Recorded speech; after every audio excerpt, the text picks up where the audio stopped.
అలాగే ఏర్పాటు చేసుకున్నాం. పబ్లిక్ డే సందర్భంగా 2 days సండే మండే కూడా ప్రజలందరికీ ఒక మంచి అవకాశం ఉంటుంది. ఇక్కడ విజిట్ చేసి మన మహిళా శక్తి కింద లోన్స్ పొందిన వాళ్ళు ఏ వ్యాపారాలు చేస్తున్నారు, ఎట్లా స్థిరపడుతున్నారు అని ఎగ్జాంపుల్ మీకు చూపించడానికి ఇక్కడ ఈ మేళా అనేది ఆర్గనైజ్ చేశాము.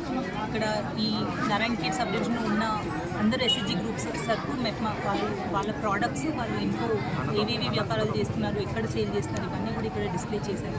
సో నారాయణఖేడ్లో ఉన్న మున్సిపాలిటీ ప్రజలు అవ్వచ్చు, డివిజన్ ప్రజలు కూడా ఒకసారి వచ్చి ఇవి చూసి వాళ్ళకి నచ్చినవి పర్చేస్ చేసుకోవాలని, అలానే ఇంకా బల్క్ ఆర్డర్స్ కొంతమంది మంచి మంచి వంటకాలు చేస్తున్నారు, కొంతమంది పొడులు చేస్తున్నారు, కొంతమంది బ్లౌజెస్ కానీ ఇట్లాంటి శారీ సేల్స్ చేస్తున్నారు.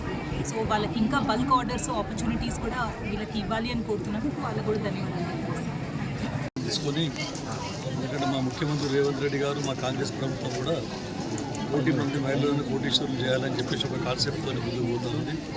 మనకి వడ్డీ లేని రుణాలు ఇవ్వడం, తర్వాత బ్యాంకుల ద్వారా లోన్లు ఇప్పించి స్వయం సహాయక సంఘాల ద్వారా ఏదైతే వివిధ వ్యాపారాల్లో వారిని ఎస్టాబ్లిష్ చేసి వారికి ఒక ఆదాయం మార్గాన్ని చూపించాలని చెప్పేసి ప్రభుత్వం దీన్ని ప్రతిష్టాత్మకంగా తీసుకుంది.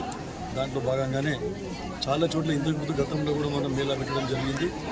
సో అన్ని మండలాల నుండి మహిళా సంఘాలు ఎన్నో బిజినెస్లు కూడా చేయడం జరుగుతూ ఉంది.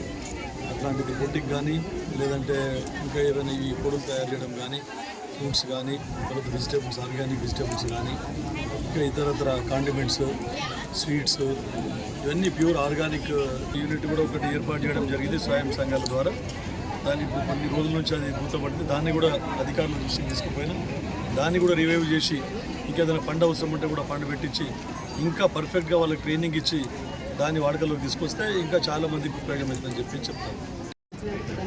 ఎందుకంటే మహిళా సంఘాల్లో లోన్ తీసుకొని డబ్బులు వేస్ట్ చేయకుండా ఏదైనా ఒక యాక్టివిటీ చేయడం, మన చేతుల మీద మనం ఒక వృత్తి చేసుకొని మనం బ్రతికేలాగా ఆ యొక్క లోన్ మనకు ఇప్పిస్తున్నారు. కాబట్టి మేము కూడా సంఘం నుండి లోన్ తీసుకొని 2 లక్షల లోన్ తీసుకొని బర్రెలు తీసుకొని ఆ యొక్క పాల వ్యాపారం పెట్టుకున్నాం మేము. అదేవిధంగా మన కోటీశ్వరులు చేయాలని ఈ ప్రభుత్వం కాన్సెప్ట్ చాలా విజయవంతంగా జరుగుతుంది. ఎందుకంటే ఈ యొక్క మహిళలు 10 సంవత్సరాల క్రితం వెనుక ఉన్న మా మహిళలు ముందడుగు వేసిన ఈ ప్రభుత్వానికి ధన్యవాదాలు తెలుపుతున్నాను.